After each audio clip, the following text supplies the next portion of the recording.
Hello everyone, आप सब कैसे हैं। मैं उम्मीद करता हूं कि बहुत अच्छे होंगे और अपनी पढ़ाई को बहुत अच्छे से कर रहे होंगे। मैं Akash Kumar Bhadana ICT virtual classroom में आपका बहुत बहुत स्वागत करता हूं मेरे प्यारे बच्चों। जैसा आपको पता है कि 10th क्लास है हमारी और 10th क्लास में हम लोग चैप्टर नंबर 5 देख रहे हैं। आपका मुद्रांकन जो आपकी प्रणाली है और आधुनिकतम जो आपकी प्रिंटिंग प्रेस है उसको हम लोग देख रहे हैं। चैप्टर नंबर 6 में हम लोग आज आपका बेसिकली ये पढ़ेंगे, उसकी आपकी सब यूनिट है कि भारत में आपका किस प्रकार से आपका प्रिंटिंग प्रेस आई है और क्या उसका दुनिया पर आपका इफेक्ट पड़ा है, उसको हम लोग देख रहे थे। लेक्चर को कल हम लोग आपका प्रारंभ कर चुके थे, आज उससे आगे बढ़ेंगे। तो सबसे पहले मेरे प्यारे बच्चों, अगर आपको मेरी आवाज पहुंच रही है एक बार हाथ खड़ा कीजिए अपनी कक्षाओं में सभी बच्चे। हाथ नीचे कर लें। हम चलते हैं सीधा डिजिटल बोर्ड की तरफ। यूनिट 6 भारत का मुद्रण संसार, यानी भारत में आपका प्रिंटिंग प्रेस कैसे बनी उसके विषय में हम लोग आपका देख रहे थे। तो कल आपका बेसिकली मैं चैप्टर के अंतर्गत आपको कुछ पांडुलिपियों के विषय में आपको मैं कल समझा चुका था, आपको दिखा चुका था। क्लियर है। आज हमको थोड़ा सा इससे आगे बढ़ना है और मैंने कल आपको ऋग्वेद का एक पन्ना आपको दिखाया था कि ऋग्वेद आपके कैसे लिखे हुए थे। एक उसकी इमेज जो थी वो मैंने आपको बताई थी और दिखाई थी। ये देखिए, इस तरह से आपका ऋग्वेद की ऋचाएं लिखी होती थी और इस तरह से था। देख लिया आपने। चलिए अब हम आज यहां से बात करेंगे 6.2 यूनिट हम लोग आपका प्रारंभ करेंगे। छपाई भारत आई। चलिए हम बेसिकली बात कर रहे हैं भारत में छपाई कैसे आई, यानी कि भारत में प्रिंटिंग प्रेस कब से आई है, कब से उसका उदय है, इसके विषय में बेसिकली हमको देखना है और इसी के विषय में हमको जानना है। तो देखिए, थोड़ा सा ध्यान देंगे आप सभी बच्चे और जब आप इसको पढ़ेंगे चीजें साफ हो जाएंगी। प्रिंटिंग प्रेस पहले 16वीं शताब्दी में, तो अगर कोई आपसे सेंचुरी पूछता है तो पता होना चाहिए कि 16वीं शताब्दी में भारत आई। भारत के गोवा में आपके पुर्तगाली धर्म प्रचारकों के साथ आई। देखिए, जब भारत में यूरोपियन लोग आ रहे थे तो यूरोपियन लोगों के आवागमन में आपके पुर्तगाली सर्वप्रथम थे। तो जब आपके पुर्तगाली यहाँ आए तो पुर्तगालियों ने अपना व्यापारिक केंद्र कहां बनाया था? गोवा में बनाया था। और गोवा में बनाने की वजह से आप देखेंगे कि उनका जो धार्मिक आपका सेंटर था वो कहां बना? गोवा बना। तो यानी कि वो क्या चाहते थे? भारत में व्यापार के साथ साथ वो अपने धर्म का प्रचार प्रसार करना चाहते थे। और प्रचार में क्या था? वो किस धर्म को मानते थे? ईसाई धर्म को। तो उनके साथ बहुत से क्या आए थे? ईसाई मिशनरी भी कहां आए?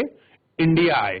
और आपको पता होगा, अगर आपसे क्वेश्चन पूछ लिया जाए कि भारत में सबसे ज्यादा चर्च कहां पर हैं, तो आप बता सकते हैं कि गोवा ऐसा प्रांत है जहां पर सबसे ज्यादा आपको चर्च जो हैं देखने के लिए मिलेंगी। अब देखिए, जेसुइट आपके पुजारियों ने कोंकणी सीखी और कई सारी पुस्तकें छपी। 1674 में कोंकणी और कन्नड़ भाषा में लगभग 50 किताबें छप चुकी थी। कैथोलिक पुजारी, देखिए कैथोलिक ये वो ही हैं जो आपके कौन है बच्चों? जो आपके क्रिश्चियन हैं। क्रिश्चियन में दो वर्ग बटे थे, एक कैथोलिक एक आपका प्रोटेस्ट। क्लियर है। तो ये कब कह रहे हैं? 1789 में कोची में पहली तमिल किताब छापी गई थी और 1713 में पहली मलयालम किताब छापना भी वहीं से था। और पहली किताब कहां छपी थी? आपका मलयालम में छपी थी। डच प्रोटेस्ट धार्मिक प्रकाशकों ने 32 तमिल किताबें छापी जिनसे कई पुरानी किताबों का अनुवाद भी थी। और कह रही बहुत सारी किताब ऐसी थी जो आपका क्या थी? उनका ट्रांसलेट की गई थी। तो बेसिकली अगर आपसे क्वेश्चन पूछा जाए कि भारत में प्रिंटिंग प्रेस कब आई, तो आप बता सकते हैं कि ये टाइम ऐसा था जब प्रिंटिंग प्रेस आ रही थी। कौन लेके आया? तो आपका पुर्तगाली लेके आए थे। क्लियर हो गया। सबसे पहले कहां छपी? तो गोवा में छपी थी। ठीक। अब देखिए, अंग्रेजी भाषी प्रेस भारत के काफी विकास देर तक कर पाया था। यदि भी इंग्लिश ईस्ट इंडिया कंपनी ने 17वीं शताब्दी के अंत तक छाप खाने का आयात करना शुरू पड़ा।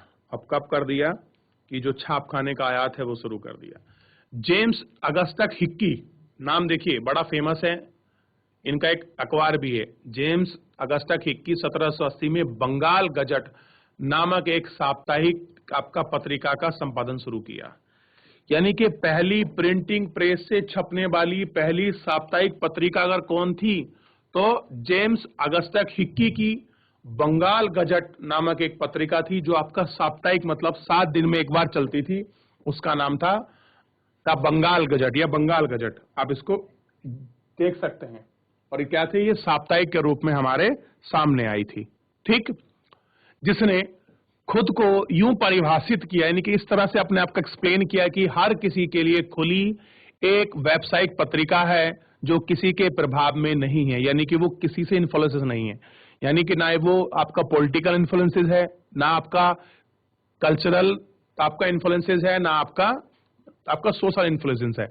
यानी यह पत्रिका भारत में प्रेस चलाने वाले के लिए औपनिवेशिक शासन, यानी कि जो कॉलेजियम जो आपका सिस्टम था से आजाद है, यानी कि इस पे अंग्रेजों का किसी प्रकार का कोई नियंत्रण नहीं है, ये स्वयं चल रही है।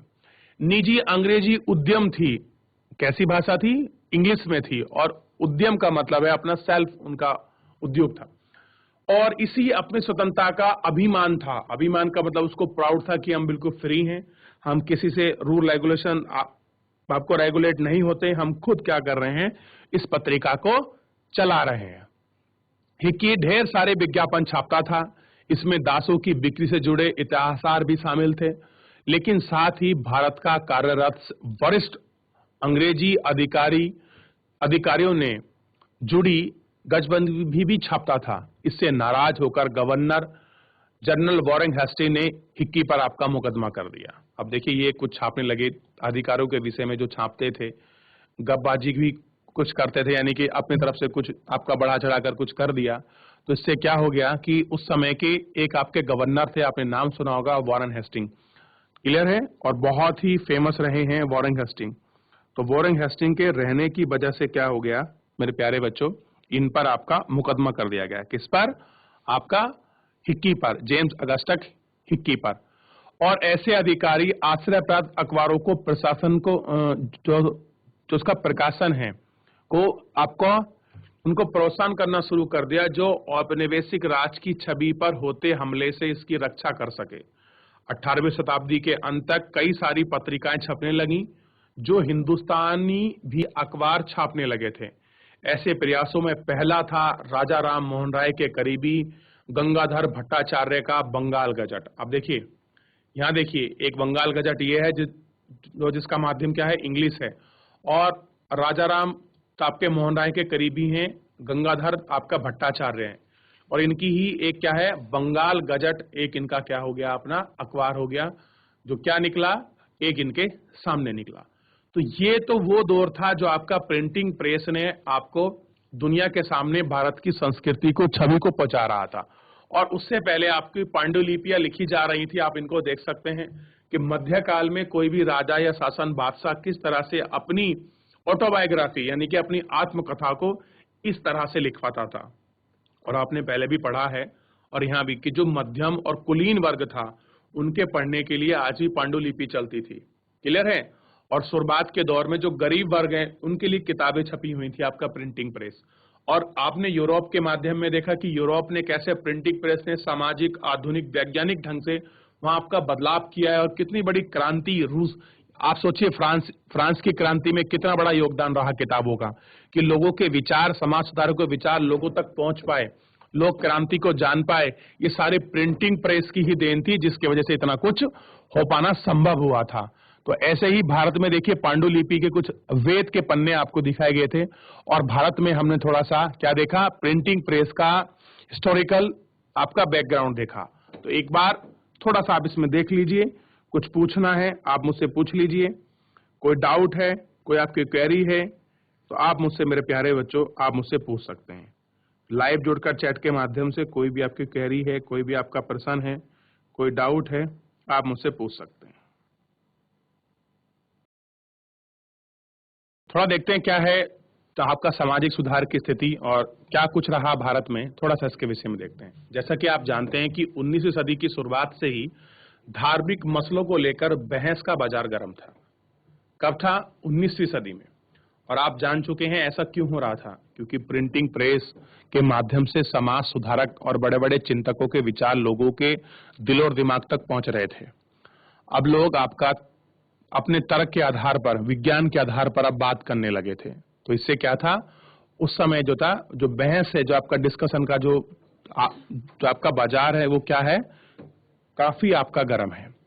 अलग अलग समूह औपनिवेशिक समाज में हो रहे बदलाव से जूझते हुए हैं, धर्म की अपनी अपनी व्याख्या पेश कर रहे हैं। और देखिए सब लोग क्या कर रहे हैं, अपने हिसाब से अपने धर्म को एक्सप्लेन करने की कोशिश कर रहे हैं कि हमारा धर्म श्रेष्ठ है, हमारे में इस तरह के कल्चर्स हैं, इस तरह की ट्रेडिशनल्स हैं, ये चीजें हो रहे हैं। तो इस तरह की चीजें थी।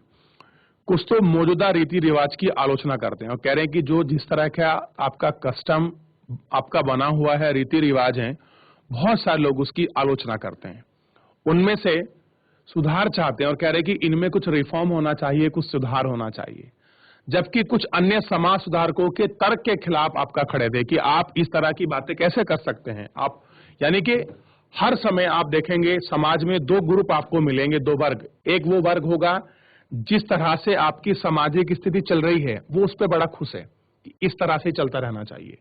एक वो वर्ग है जो आपका हमेशा क्या चाहता है कि बदलाव चाहता है, कि कुछ ना कुछ रिफॉर्म होना चाहिए और उस रिफॉर्म के माध्यम से कुछ ना कुछ आपका जो रिजल्ट है वो आपका निकले। ठीक। जबकि कुछ अन्य समाज सुधारकों के तर्क के खिलाफ खड़े थे। ये सारे वाद विवाद प्रिंट में सारेआम आपके पब्लिक हुए। अब जब आपके लोगों के बीच के जो विवाद हैं, जो आपकी क्वेरी है, जब वो अखबार पत्र पत्रिकाओं के माध्यम से लोगों तक पहुंचेंगे, आपका पब्लिक होंगे, छपी हुई पुस्तकों और अखबारों ने न केवल नए विचारों का प्रसार किया बल्कि उन्हें बहस की शक्ल भी दे दी, यानी कि डिस्कशन का फॉर्मेट भी दे दिया। इन बहसों में व्यापक जन समुदाय ने भी हिस्सा ले रखा था, अपने जाहिर कर रखे थे कि उसमें तरह तरह के मत संसार में नए विचार आपके उभर रहे थे। यहां वह समय था जब समाज और धार्मिक सुधार तथा हिंदू रूढ़िवादियों के बीच विवाह दहा, एकेश्वरवाद, ब्राह्मण, आपका पुजारी वर्ग, मूर्ति पूजा जैसे मुद्दों को लेकर तेज बहस आपका ठनी हुई थी। ऐसा था कि समाज में धार्मिक सुधारों को लेकर बात थी। कुछ आपका हिंदू आपका रूढ़िवादी थे। विधवा आपका दह को लेकर आपने सुना होगा, एक प्रथा थी आपका सती प्रथा। विधवा दह का मतलब वही है आपका सती प्रथा से। सती प्रथा भारतीय समाज में एक बहुत बड़ी क्रूरता की आपकी पहचान रही थी। एक समय ऐसा था कि मान लीजिए अगर किसी स्त्री का अगर पति उससे पहले उसकी मृत्यु हो जाती थी तो स्त्री को आपका सती होना पड़ता था। सती का मतलब है कि उसको पति के साथ आपका चिता में जलना पड़ता था। कोई अगर राजी में जले तो आपके राजी में नहीं तो उसको जबरदस्ती जलती चिता में उसको फेंक दिया करता था और बोलते थे कि उसको क्या होगा, सती हो जाएगी और इसकी मुक्ति हो जाएगी। तो ऐसी विडंबना हमारे समाज में प्रचलित थी। जब आप पढ़ोगे तो आपको समझ आएगा कि भारतीय महिलाओं ने कितना कुछ झेला है। मैं बल्कि भारतीय महिलाओं को नहीं कहूंगा, विश्व में जिस तरह से महिलाओं ने अपने आप के लिए संघर्ष कर कर इस मुकाम पर पहुंची हैं। जब आप महिलाओं के वर्ग को पढ़ोगे, आप पूरे विश्व में देखोगे उन्होंने किस तरह से अपने आप को प्रूफ करने के लिए क्या क्या नहीं किया, तब आपको महिला का जो एक दौर है, जो उनके संघर्ष की जो वेल है, वो आपको समझ आएगी। अब देखिए एकेश्वरवाद यानी कि एक ही भगवान है, ब्राह्मण पुजारी वर्ग, एक मूर्ति पूजा वर्ग, इनमें सब में आपस में बहस है, डिस्कशन है। बंगाल में जैसे जैसे बहस चली, लगातार तमाम तादाद में आपके पुस्तकें अखबारों के जरिए तरह तरह के तर्क समाज में आने लगे। अब जब बहस होगी, डिस्कशन होगी, तो लोग राइटर, विचारक, समाज सुधारक अपने विचारों को लिखेंगे पत्र पत्रिकाओं के माध्यम से, पुस्तक के माध्यम से। वो पुस्तकें कहाँ जाएंगी? लोगों के पास जाएंगी। लोग उनके विचार को पढ़ेंगे, तर्क वितर्क करेंगे। ठीक, ज्यादा से ज्यादा लोगों तक पहुंचने के ख्याल में इन्हें आम बोलचाल की भाषा में छापा गया और ये कोशिश की कि लोगों तक अधिकतर पहुंचे तो उनको क्या हो, आम बोलचाल की भाषा में पहुंचा जाए। राजा राम मोहन राय ने 1821 से संवाद कौमुदी प्रकाशन किया। क्या निकाला? संवाद कौमुदी जो है अखबार का आपका प्रकाशन किया और रूढ़िवादियों ने उनके विचार से टकरा कर लेने के समाचार चंद्रिका का सहारा लिया। 2 फरवरी जमाए जहां नामक एक सुम्बुल अखबार ने 1882 में आपका प्रकाशित हुआ। अब देखिए किस तरह से आपका पत्र और पत्रिका आपका निकलने लगी, फारसी के भी अखबार निकलने लगे। कोशिश क्या थी? समाज में आपका सुधार हो और तर्क के आधार पर आपकी बात हो, यानी कि लॉजिकल लेकर जो आपकी बातें हैं आपकी चीजें हैं उन पर आपकी बहस हो। चलिए देखिए इसको एक बार। उत्तर भारत में उलेमा यानी कि मुस्लिम राजवंशों के पतन को लेकर चिंतित थे। उलेमा कौन थे? उलेमा थे आपके मुस्लिमों के धार्मिक गुरु को बोलते हैं उलेमा। ठीक, ये क्या थे कि किस तरह से जो है राजवंश थे, पहले आपके मुगल शासन कर रहे थे, फिर आपका दिल्ली मतलब उससे पहले आपका क्या थी, दिल्ली सल्तनत थी, फिर आपका मुगल सल्तनत आई और धीरे धीरे उनका पतन हो रहा था इस समय में। क्लियर है?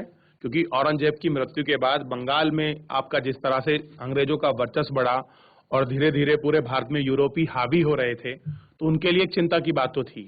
उन्होंने डर था कि कहीं औपनिवेशिक शासक धर्मांतरण को बढ़ावा ना दे दें, यानी कि जो नए ये औपनिवेशिक आ रहे हैं ये लोग अपना क्रिश्चियन आपका धर्म ना फैला दे या मुसलमान कानून को आपका चेंज ना कर दें, बदल ना डालें।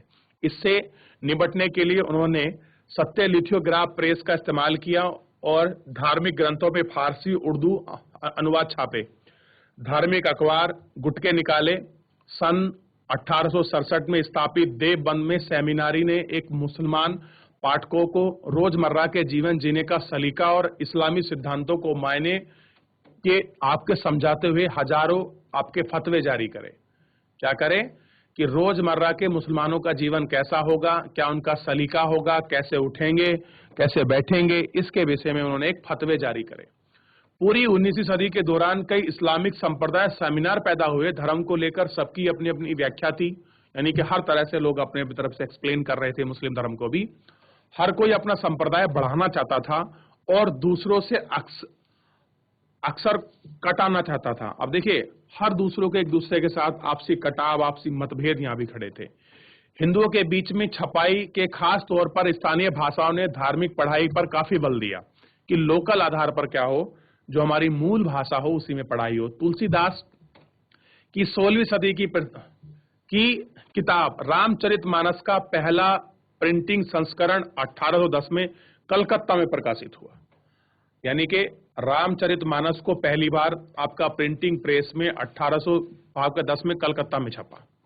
19वीं सदी के मध्य तक सस्ते लियोथो आपका ग्राफ संस्करण ने उत्तर भारत में बाजार पट गया, यानी कि फुल हो गया। लखनऊ के नवल किशोर प्रेस और बॉम्बे में श्री वेंकटेश्वर प्रेस ने अन्य भारतीय भाषाओं में अनगिनत धार्मिक किताबें छापी। मुद्रित और लाने और ले जाने में आसान होने के कारण अस्वस्थान में इन्हें कभी भी किसी भी समय ले जा सकते थे, आप इनको पढ़ सकते थे। इन्हें अनपढ़ लोगों के बीच बड़ी भीड़ भाड़ में बोलकर आपके पढ़ा जाता था। देखिए जिन लोगों को पढ़ना नहीं आता था वहां लोग इनको बोल बोल कर आपका इनको पढ़ते थे। तो इस तरह की चीजें भी थी, यानी कि प्रिंटिंग प्रेस कैसे लोगों के दिल और दिमाग पर उस समय असर कर रही थी, कैसे घुस रही थी, आप इसको देख सकते हैं।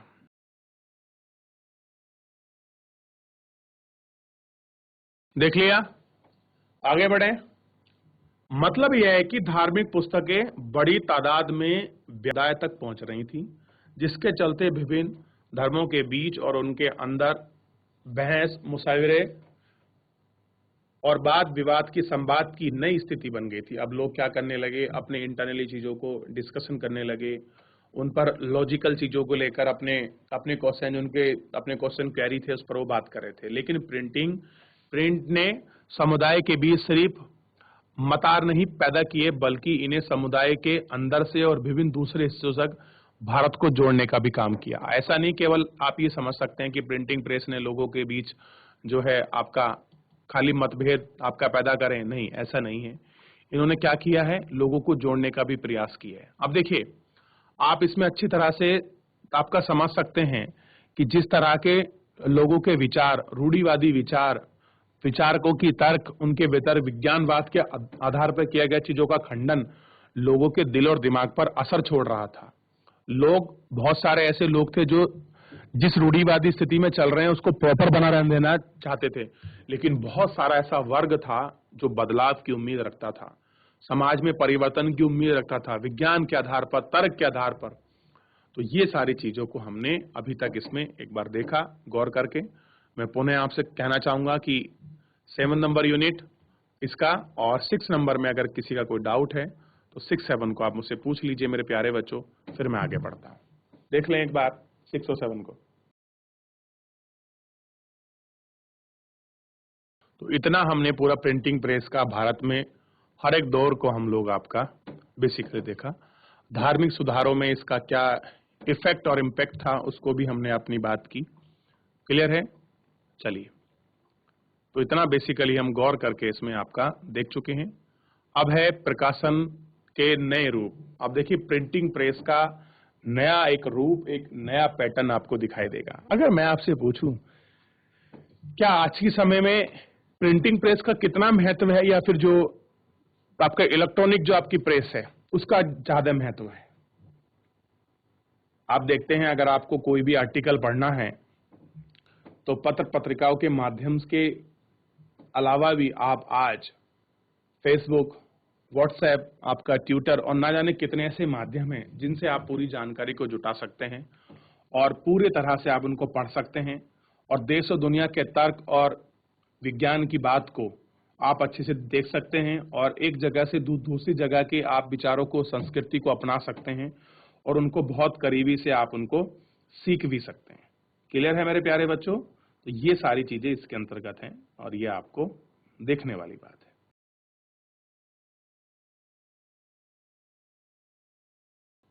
चलिए ध्यान देखिए, सबसे पहले आप ये वाली इमेज को देखिए। प्रिंटिंग प्रेस के दौर में किस तरह से नया प्रकाशन आपके सामने छपा है। देखिए ये चित्रण भी होने लगा था इस समय तक। आगे बढ़े, प्रकाशन के नए रूप को देखते हैं।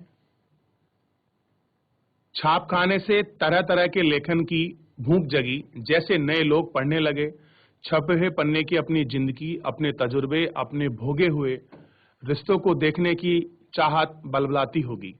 यूरोप में विकसित उपन्यास नामक यह साहित्यिक विधा इन जरूरतों को पूरा करने में सक्षम नहीं थी। जल्द ही इन्हीं में एक नई खास किस्म की भारतीय शकल और शैली अख्तियार कर ली, अपने पाठकों के इस अनुभव का नया संसार और मानव जीवन की विविधता का बोध प्रदान किया। अब एक नया जीवन जो है एक विविधता के बोध के रूप में सामने आएगा, उसको हम देखें।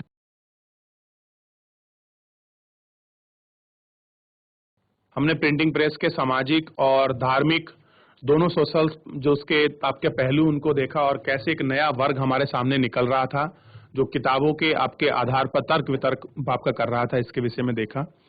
मैं अनुरोध करूंगा सभी बच्चों से कि आप कृपया क्लास में अच्छे से बैठें और आप हो सके जितनी मात्रा में आप लोग हमसे बात करें, संवाद करें। कोई आपकी क्वेरी है, कोई आपका प्रश्न है, आप कुछ नया चीज चाहते हैं तो कम से कम आप हमसे एक बार जुड़कर लाइव जुड़कर चैट के माध्यम से अपनी क्वेरी को जरूर सॉल्व करें और भेजें हम तक। क्लियर है मेरे प्यारे बच्चों? तो फिलहाल आज के लिए इतना ही, मिलते हैं नेक्स्ट लेक्चर में। धन्यवाद।